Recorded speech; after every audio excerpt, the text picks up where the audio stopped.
maman de 4 enfants en Italie, dont la plus petite a 7 ans, un travail consistant à l'hôpital et la langue italienne n'est pas ma langue maternelle.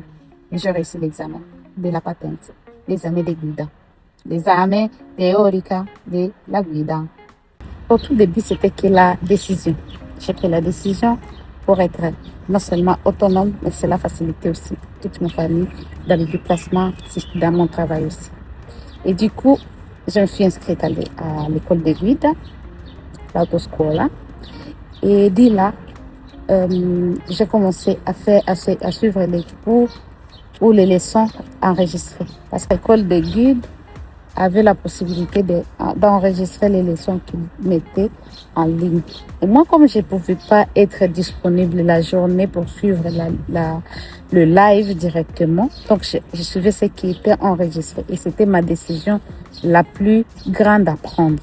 Avoir au moins 1h30 à suivre ces leçons pour pouvoir faire les exercices, pas successivement, mais au moins par argument, parce que je m'étais dit, au moins par argument, je ferai 10 scheda. 10 scheda, ce sont les 30 questions en 20 minutes, mais par argument.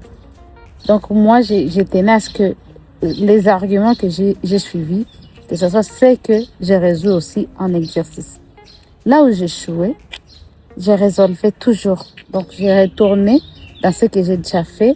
Je revoyais, je revisais et j'essayais de comprendre pourquoi j'ai...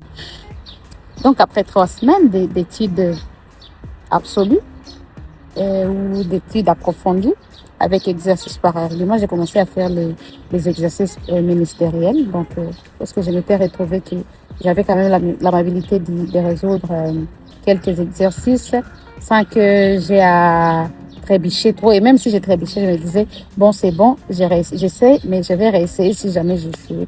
Donc, je prenais le temps pour aller revoir ce que j'ai échoué, essayer de comprendre pourquoi j'ai échoué.